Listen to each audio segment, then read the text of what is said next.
Hello, my name is Paladin. I'm going to be showing you software that I've been working on in the last year on Notion. It's going to be released on October 4th. There's 4 systems. It's cheaper and affordable than most other solutions, and it's going to be all in one place. You can have community games such as West Marches. You can also have closed games as well. It's also going to increase the retention and engagement of your players, as there's going to be a lot of features that are aimed directly at them, so that way they can make meaningful connections with each other, thus making your games a lot better. So let's dig right in. This is the grand recap system. Every single person that gets a beta system is going to get the grand recaps for free. So what it does is that it's listening to my voice right now. It's going to create a transcript, and then I'm going to put it down here. And what it's going to do is that it's going to send it through a series of automations, and then it's going to send it right back to Notion. And it looks going to approve it, and it's going to send it to Discord. And that is going to send a recap of information of everything that I've been talking about. And the cool thing is that it doesn't stop there. It creates a monthly recap as well. So it'll take all the sessions from the last month and auto post those. It'll also make a story thus far and a yearly recap as well. So that way you can have a complete anthology of your entire campaign from beginning to end.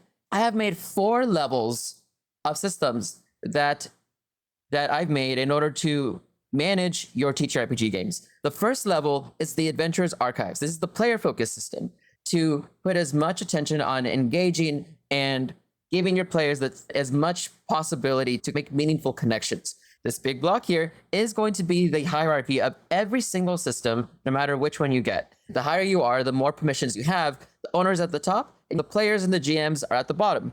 This also has moderation and administration with moderation mail built right in. And you also have a website template as well. So that way, if you want to share your information to someone, you can very easily just click publish. And the one thing that I really love most is that the GMs are able to edit other GMs, group and sessions, and also players are able to edit other characters as well. And so what this does is that it creates the ownership of the community and also the game from mine to ours. It also makes it so people can very easily ask for help. So that way, if someone is someone new and they don't know how to navigate the system, another person can easily come on in and then be able to give that person help. All it does is that it frees your time, it reduces burnout, and it also gets people to help each other out. So it helps everyone out. You can see that there is a quest line here. I gamified the learning so that way, whenever you, the system owner, a GM, or a player joins, you're going to have a series of quests you can go through, and you can repeat those quests as well. It's very easy and it's very intuitive.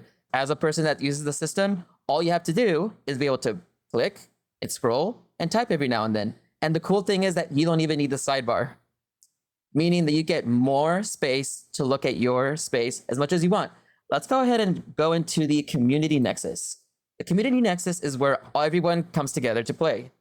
The GMs, the players, and leadership as well. At the bottom, this is where the worlds being hosted by the GMs can be viewed. There's 2 types, V1 and V2. Virtual 1 is your normal game. 1 GM, 4 to 6 players. Easy, right? Virtual 2 is your community games. All of this that I'm showing you is community, meaning that there's going to be many players and many GMs. They can all see each other's profiles. They can also all see each other's games. And the cool thing is that the players can click a button and they can request to add themselves. And as long as the GM approves, then they'll be able to go right in, which means that it makes it easier for people to join a game. Let's go ahead and click into the players section since we are in the Adventurers Archives. I'm making a complete entertainment and engagement system so that way the players have every single opportunity in order to connect with one another and make meaningful engagement and long-term friendships, because it's really hard for the GMs to be able to take time out of their day and really entertain the players and give them what they need. Whenever the players first join, you can see that there's the gamified quest. It teach them how to navigate the system, how to create a character, and also what to do. You can see that here there are titles and badges which you get for doing the quests. You also have a place for a personal journal, a consent list. You'll also see you have levels and XP. You get XP by attending sessions and also making notes and contributing towards the community. It's really easy. And now we're at the main profile itself. Every person in the system has a profile and it all looks the same, and they're color coded too. So if you see something green, it's a player. If it's red, it's a GM. If it's purple, it's leadership. Simple, 3 colors. Now here we see that there is the session calendar. Here is where we're going to see when all the sessions for all the games that we're in are going to be run. And we could see which games are canceled and also which games we have been in before and also who was in those games. If I want to skip a session, I just go to session controls. You can see that I have a button. I can skip the session. Here we have your virtual 1 and your virtual 2 worlds. These are the ones that you're in as a player. And at the bottom, these are the ones that you're not in as a player. So if you wanted to play more games, you can come down here and see what games are available. You also have a character vault. You can make as many characters as you want. And whenever you join up with a world, you can choose which character you want to take. Here is how you request to join a world. It's very simple. You click the button, you fill out the form, you put your name, you click the character you want to join with, the campaign you want to join, you hit submit, you're done. See, it probably would have taken me like 10 seconds. That's how easy it is to join a game in the system. Now, let's talk about this lore master. You can, as a player, click a button on the left side to add information about the world in the session that you just had. Not everyone has to do it. Only one person has to do it, which means that it lowers the amount of work that you have to put in. This is going to show you all the notes from the last 2 weeks. Only questions that have a star at the end, such as here, I only have to put in a faction name and a description. Everything else is optional except for who put the lore, because you get XP for putting in new entries. And the cool thing is that if you open any of the lore pages, it opens up like a travel guide. So it's very intuitive, very easy and aesthetic to look at as well. You can search through all the pages in this wiki. Now, we're going to go ahead and go to the next level, which is the Master's Matrix. This is the GM focus system. This is going to have everything that the Adventurers Archives has, plus everything that the GMs are going to get as well. Now, the biggest difference is that you're creating a world. You can see that there's an extra page here. This is the Master's Matrix page. It is set up so that your spot and the player spot is full apart, because there's going to be some things that you don't want the players to see, such as your session prep. But it's a lot more than just prepping sessions. This is the prep workshop. The cool thing about the session prep is that it pulls up everything from your GM lore master. You have all your tables on the left side, a middle section to take notes, your navigation. You can also see 3 different types of lore from your GM lore master. You can also share lore with the players. The cool thing about the consent list is that it's only going to show you what's different, which makes it convenient. Like, hey, Sally doesn't like bugs. Okay, I see that because it says bugs red and nothing else is on there. And it's very easy. And it'll show it for all of your games, for all of your players, only if they're going to be attending that session. So if Sally wasn't there next session, I wouldn't see the bugs. Now, the GM lore master is like the player lore master, but a lot bigger. You have all of these different databases and places that you could add information to. You have regions, areas, dungeons. You have encounters and encounter tables, creatures and creature tables. You have factions, NPCs. Now, you might be wondering, what are creature tables for? Well, have you ever had like a wandering monster list? And so that way you can add creatures to them. You can add any combination of creatures that you have. And the system already comes with the 5.2 Creative Commons stuff for the creatures. So that way you have a whole index of creatures already to start with from the back, already with the system. Now, you also have legends and mysteries, rumors, secrets and clues, treasures and items, weathers and magic effects, all of them with their own tables, events, evolution paths, history, quests, GM session notes, and notes. Evolution paths are basically like if you do A, you go left. If you do B, you go right. Now, similar to the player lore master, you have a place for you to view the lore from the last 2 weeks. You can quick link stuff together. You can add lore as well. But the greatest thing about the GM lore master is that you're able to share your lore with the players. I can see at a glance what stuff I've shared and what I've not. And it doesn't share all the information. In fact, it only shares about half of it because you're not going to want to share all the secrets, only some of them. Now, what this does is that every single one of these shared pages creates a story hook. It creates reason for them to go out and maybe go on a side adventure. It also creates a little bit of intrigue as well because the information is not 100% known. And the first one is the historical chronicle. This will tell us the history that you shared, regional history areas, dungeons, factions, and NPCs. Also, we have the World Almanac. This contains factions, people, regions, areas, weathers, magic events, and dungeons. Now, that's really beneficial to you as a GM because it encourages exploration. In any case, let's go on to the next page. Treasure hunting. What you can do is assign a amount of money that can be found in a region, an area, or a dungeon, and the players don't know how much of that is actually true or false. Something like 400,000 gold can be found at Mount Aurum. And every time that they discover an item, you bring it here. And the players can then edit these views or edit the properties Every time that it adds a treasure and they confirm whether it's real or not, it'll also tell you how much you've found and also how much is possibly still here. Now, there's also a directory for being able to find contacts. So that way, if you have a game where you want players to be able to sell their art or be able to find treasure dealers or people that are looking for treasure, you can add that information there by sharing NPCs.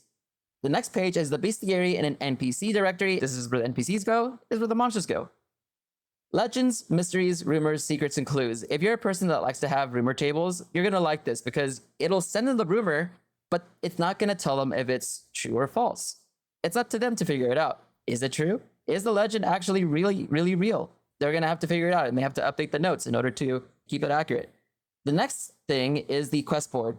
This is going to keep track of your main adventure, your urgent quests, any quests that you set up from the GM side that you want to share with them, including ongoing quests, and you also have a quest givers directory at the bottom as well. It'll also show you which quests you failed and which ones you completed as well. Anything that's recurring automatically recurs. And any events such as special holidays can be here and it'll show up for the players.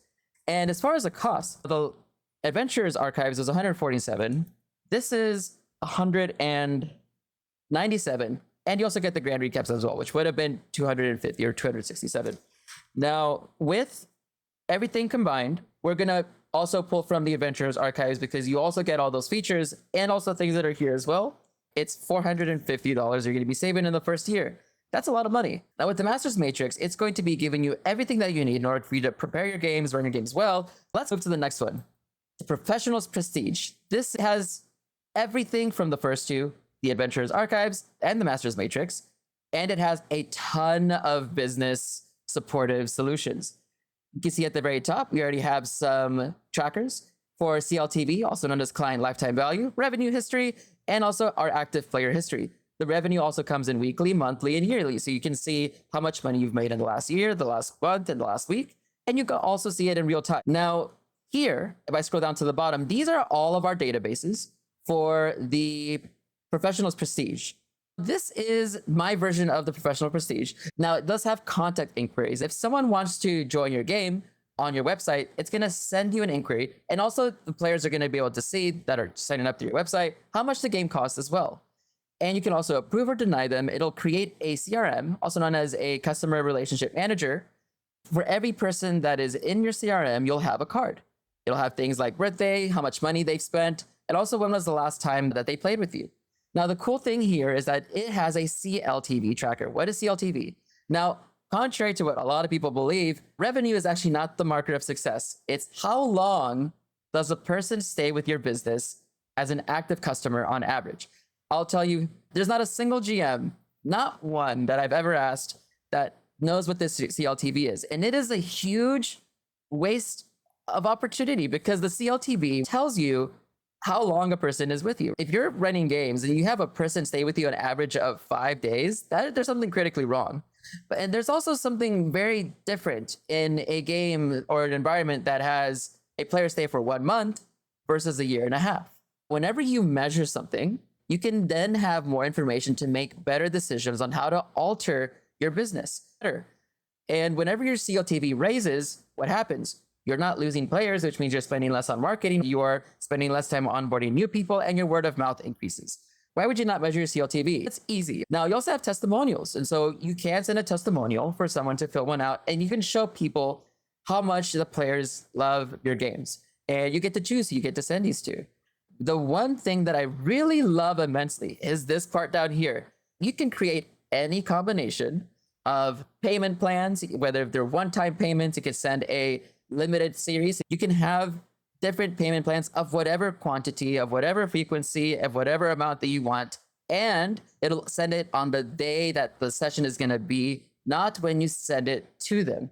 You pick the day that you want it to send to them. And then it'll, even if they put their card information well before then, it won't charge them until the day you said that it's going to charge it. So the products are set up so that way you can have the core part of your offer without the frequency part so that you're as free as possible to combine it with any sort of number frequency that you want. So 0 means forever, which means that you can make subscription plans that automatically charge the players when you want them to be charged. You do need a PayPal account in order to make a subscription. Now, In addition to payment plans, you're also going to be able to give free sessions. Okay, I know maybe no one clapped for that except for me, but here's why that's immensely helpful. If you're someone that runs the West Marches, what I did is that I gave people 1 month free where they could play in the environment and get to know the other characters and the other players. And then after that point, they could decide if they want to continue playing. I also have ADHD. I forget things really easily, and that's not great. I've had times where I definitely should have paid closer attention and I lost money. Not with this. So what it does is that you can make discount plans the same way that you can make payment plans. Then every single time that it's going to go to charge them, it's going to check to see if they have any sessions or any fixed amount reductions, like if you had given them a $20 credit before charging them for sessions. And so it'll remove that amount if they do have it, and it'll also update on your databases as well. And if they have a percentage reduction, you also can do that too. Let's say that I am going to give my player a 20% discount, and you get to choose how long they get to have it. Is it one time? Is it once a month? This is not for everyday use. You only use this when you have unusual, uncommon requests. If you want to set up a payment plan that people can subscribe to, set it up on PayPal because it'll have a static link that people can click on over and over. You can either send it to them, or better yet, with the free website that comes with this, just put it on the website. If the players do want to end up paying monthly and having it done automatically, all you have to do is send in the link and it'll take care of the rest for you. So that way you can sit back and sip lemonade. And then you don't have to worry about anyone taking a 15% cut and having to pay $2.50 for the players to play your games. If you get paid by someone that is not in your CRM, a CRM will be made automatically. But you're also going to have a professional level notification system. You probably want to know whenever someone hasn't paid or whenever someone has just requested to join your game through your website, right? I created a Discord notification system so that way if someone does go to your website and wants to join your games, then it's going to send a ping to the channel you directed, and also in a place that you want it to not be seen by anyone else. So that way you have privacy and you get all the information that you need. Anytime that you invest in education, all you do is basically move yourself forward to then be able to get a lot of value. Anytime you invest in yourself, you're going to make more money. This is a very low barrier for you to be able to get the things that you need. So that way you can get forward and get the things you're trying to get to with your goals. So if you want the professional prestige, it is on my website. There's a link below. Remember that it does come with the grand recaps. Now here's the feature that's going to change everything for busy GMs, the grand recaps. I've been recording this demo since the beginning using the Notion AI. It's been listening in the background. I'm going to grab this transcript and I'm going to paste it into my transcription database. And then I'm going to send it to make.com. The system sends this and it processes it. And then you'll see that in a moment, it's going to bring back this very beautiful formatted session recap. There it is. Now I'm going to go ahead and upload an image and send it to Discord. And just like that, my players get a professional level summary without me writing a single word, but it gets better. So this system, it automatically creates monthly recaps from all the sessions that happened in the last month. It'll also make yearly recaps from all of the monthly recaps. And best of all, it makes a story thus far summary. So that way, all the new players that join your campaign can quickly catch up to date on everything. There's no more having to spend hours after each session writing recaps. No more new players asking, hey, what happened after I joined? So this is what keeps West Marches campaigns alive long-term, and pretty much any other table. So that way your world stays documented and accessible without you becoming the designated scribe. And you know what the best part of all of this is that everybody that gets a beta system gets this for free. So here's the bottom line. The Adventurers Archives is $147. This is the cheapest it's going to be, and you're getting the grand recaps for free. You pay it once, you own it forever, and then all feature updates are also included as well. So you compare that to piecing together World Anvil, Discord bots, and scheduling tools, you'd easily be spending about $400 a year and never get to this level of community engagement. This isn't just another tool. It's what keeps your West Marches or your games running for years instead of months. Your players stay connected, your world stays alive, and you spend less time managing and more time playing. And I'm only releasing 20 copies in the beta phase for this particular system. I'm only releasing 20 copies of this beta phase out to people. After that, I'm focusing entirely on supporting these early adopters and won't be selling anymore for quite a while. So links in the description, get yours while they're available. Thank you for watching, and I'll see you at the table. Have a good one. Have a good one.